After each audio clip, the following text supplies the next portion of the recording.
दोस्तों, क्या आप भी जानना चाहते हैं कि सफलता का शॉर्टकट क्या है?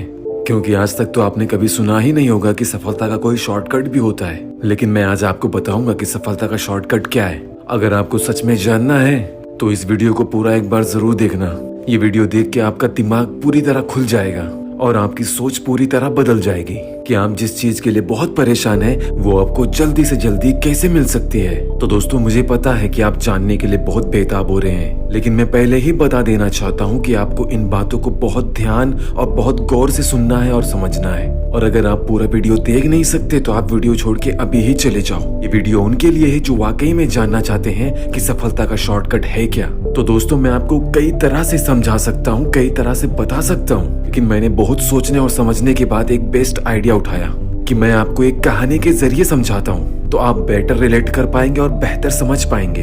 ये कहानी है दो दोस्तों की। एक का नाम रोहन था और एक का नाम तन्मय था। तो जो रोहन था वो पढ़ने में बहुत अच्छा और बहुत तेज था और तन्मय रोहन का दोस्त था। और रोहन के तेज और पढ़ाकू होने के नाते से तन्मय उसका फायदा उठाया करता था, लेकिन रोहन कभी बुरा नहीं मानता था। वो उसकी पूरी तरह खुल के मदद करता, उसके बुक्स कंप्लीट कर देता। इन दोनों की दोस्ती बहुत ही अच्छी थी। रोहन तन्मय को हमेशा समझाया करता था, पढ़ाया करता था, लेकिन तन्मय हमेशा यही कहता था कि मेरे पास बेस्ट आइडियाज हैं और बेस्ट शॉर्टकट भी है हर परेशानी से निपटने के लिए।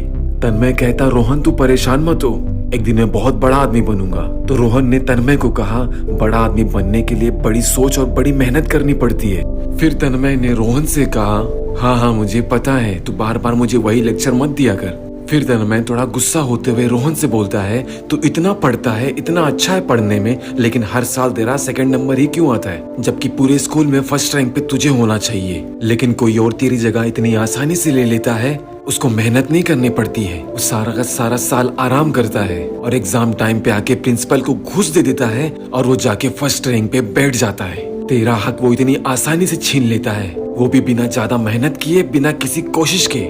लेकिन रोहन ने तन्मय को मुस्कुराते हुए बहुत ही अच्छा जवाब दिया।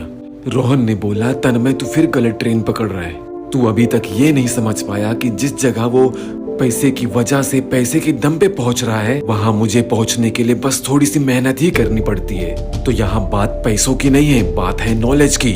मैं अपनी जिंदगी का हर एग्जाम दे सकता हूँ, किसी भी मुश्किल रास्ते से गुजर सकता हूँ, मुझे नॉलेज है, मुझे ज्ञान है। लेकिन पैसा हर जगह काम नहीं आता। जहाँ जरूरत रोशनी की होती है वहाँ पैसा कभी उजाला नहीं कर सकता। वहाँ पे या तो वहाँ आग जलानी पड़ेगी या तो वहाँ पे लाइट जलानी पड़ेगी। और फिर रोहन ने तन्मय को थोड़ा झिझकते हुए कहा, तू भी तो वही कर रहा है जो वो करता है। तू भी बिना मेहनत के हर साल पास हो जाता है, सिर्फ मेरी वजह से एग्जाम में मेरे पीछे बैठता है। अब तू बता, तेरे में और उसमें फर्क क्या है? वो पैसे का सहारा लेता और तू मेरा। आखिर में रोहन ने तन्मय को समझाते हुए कहा, तन्मय शॉर्टकट तो सिर्फ रास्तों में अच्छे लगते हैं, जिंदगी में कोई मतलब नहीं है शॉर्टकट का, और ना ही कोई ऐसा शॉर्टकट बना है जो तुम्हें जमीन से उठा के आसमान पे बिठा दे। तुम्हें मेहनत करनी ही पड़ेगी। तन्मय रोहन की ये बातें सुन के बहुत गुस्से में आ गया और कहने लगा कि रोहन, जो तूने मुझे इतना भला बुरा कहा है ना, आज के बाद हर साल एग्जाम में मैं आगे बैठूंगा और तू मेरे पीछे, और फिर भी मैं तुझे पास होके दिखाऊंगा और अच्छे मार्क्स लाके दिखाऊंगा। तो दोस्तों, मैं उम्मीद करता हूँ कि आपने इस कहानी को पूरा एंजॉय किया होगा। इस कहानी में तन्मय तो समझ गया, लेकिन आप समझे क्या?